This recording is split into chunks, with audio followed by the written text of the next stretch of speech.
वहां पड़ा था, एक टूटा हुआ मटका पड़ा था। जब बाबा साहब वहां रुके तो कई लोग आ गए बाबा साहब से। बाबा साहब को देखा तो कई लोग इकट्ठा हो गए। बाबा साहब ने उन लोगों से पूछा, अरे भाई, एक सोनबा नाम का मजदूर आदमी यहाँ रोज मटका लेकर के बैठता है, कहाँ है वो?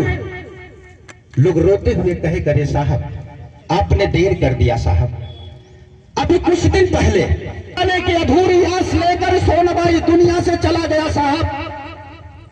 बाबा साहब डॉक्टर अंबेडकर अपनी छाती पकड़ करके चिल्लाते हैं, सोनबा, तेज की आवाज मारते हैं और अपना छाती पकड़ कर उसी मटके के नीचे बगल में बैठ जाते हैं साथियों, जहां टूटा हुआ मटका था। और बाबा साहब डॉक्टर अंबेडकर एकदम व्याकुल हो जाते हैं सोनबा की कर। बाबा साहब डॉक्टर अंबेडकर सोनबा की आत्मा को पुष्पर्पित कर रहे थे, शांति प्रदान कर रहे थे।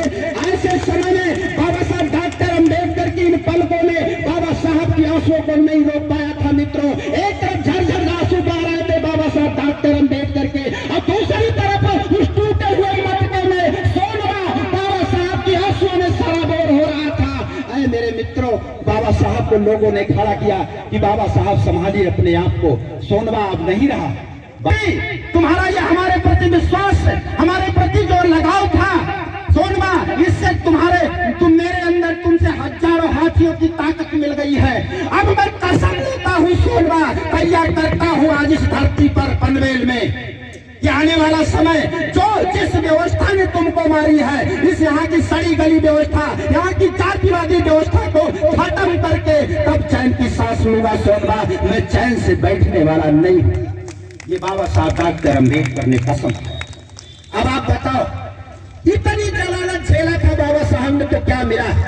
को संविधान बनाने का मौका मिला था, और जब संविधान बनाने का मौका मिला था मेरे साथियों और मेरी माताओं बहनों, तो संविधान बराबर का विधान बना दिया था उन्होंने। देश में उच्च नीच नहीं होगा, कोई छोटा बड़ा नहीं होगा, कोई जाति व्यवस्था के खिलाफ काम करके बाबा साहब ने इस व्यवस्था को भी खत्म करने का प्रयास किया था।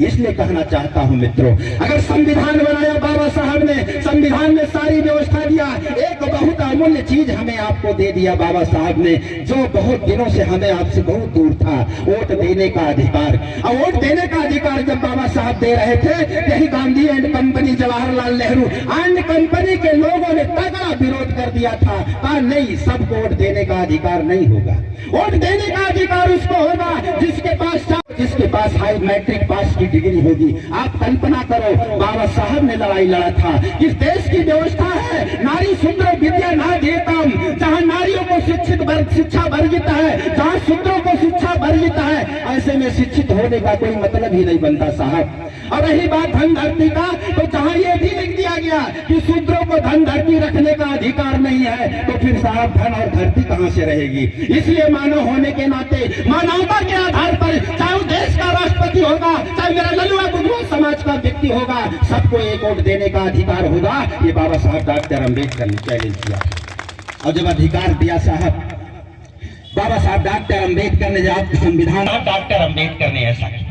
मित्रों, अगर इसीलिए कहना चाहता हूँ, आज हमारे आपके बीच में चुनाव है मित्रों, और जब जब चुनाव आता है, कुछ ऐसे चंद चालाक लोग हमारे आपके बीच में टहलना शुरू कर देते हैं। यहाँ तक कि कहीं कहीं हमने यह भी देखा है, खुद के समाज के दलाल टहलना शुरू करते हैं। ऐसे लोगों को अगर बस्ती में आ जाए, अगर वो कहे कि हाथी के अलावा दूसरे की बात करता हो और बीएसपी के अलावा दूसरे की बात करता हो, अरे मेरी माताओं बहनों नौजवान साथियों, वो जो चाहे ना हो, मैं ही क्यों न हो, आपको तब तक जूता मारना है उस आदमी को जब तक उस सरहद पार न चला जाए। इसलिए कहना चाहता हूं, आप स्वाभिमानी व्यक्ति हो। बाबा साहब डॉक्टर अंबेडकर ने हमें मान सम्मान स्वाभिमान की जिंदगी देने का काम किया, और आज हमें आपको फिर वहीं पहुंचाया जा रहा है, फिर उसी व्यवस्था में ले जाने का काम किया जा रहा है। इसलिए कहना चाहता हूं, बाबा साहब डॉक्टर अंबेडकर ने अंग्रेजों से लड़ाई लड़ते हुए आप सब लोगों को एक वोट देने का अधिकार देने का काम किया मित्रों। अंग्रेजों से लड़ाई लड़ी बाबा साहब डॉक्टर अंबेडकर ने, और कहा कि हमारे देश में जो बहुजन समाज के लोग हैं, हमारे देश में जो दलित शोषित पिछड़े समाज के लोग हैं, उनको पढ़ने लिखने का अधिकार नहीं है। जो हमारे देश में दलित शोषित पिछड़े समाज के लोग हैं, उनको धरती रखने का अधिकार नहीं है। अंग्रेजों ने कहा कि हम आपकी बात को इस तरह से नहीं मानने के लिए तैयार हैं, हम इस तरह से नहीं मानने के लिए तैयार हैं, बल्कि हम सर्वे कराने का काम करेंगे। और सर्वे कराने के बाद जो हमें लगेगा कि वाकई में इस देश के दलितों, पिछड़ों और अकलियत समाज के लोगों को इंसाफ नहीं मिलता है, तब हम उन्हें अधिकार देने का काम करेंगे।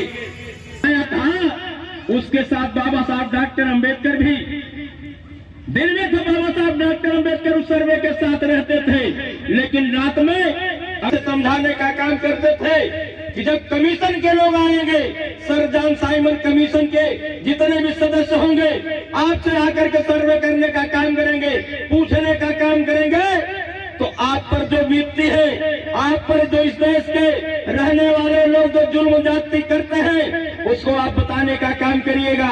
यदि आप सही बात अंग्रेजों को बता दिए, सही बात उस कमीशन को बता दिए, तो आपको अपना हक और अधिकार मिलेगा। मित्रों, वो कमीशन आया, लेकिन यही कांग्रेस एंड कंपनी के लोगों ने, यही जनसंघ के लोगों ने, उस समय जनसंघ हुआ करती थी मित्रों, जो आज भारतीय जनता पार्टी बनी है, यही जनसंघ और कांग्रेस के लोगों ने उस सर जॉन साइमन कमीशन का विरोध किया था और कमीशन गोवे, साइमन गोवे का नारा दिया था कि साइमन वापस जाओ, क्योंकि इस देश के जो कांग्रेस के लोग थे, जो जनसंघ के लोग थे, वो चाहते थे कि इस देश के गरीबों को उनका हक और अधिकार न मिले, इस देश के गरीबों को उनका हक और अधिकार न मिले, इस देश के गरीबों का मान सम्मान सुरक्षित न हो।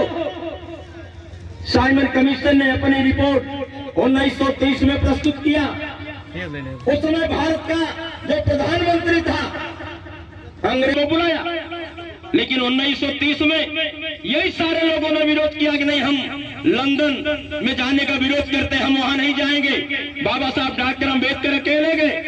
दोबारा जब क्लेमेंट इटली जो वहां का प्रधानमंत्री था, फिर उसने प्रस्ताव भेजा 1931 में कि अगर दोबारा आप इस बैठक में पंचायत करने नहीं आएंगे कि जो रिपोर्ट आई है वो रिपोर्ट सही है।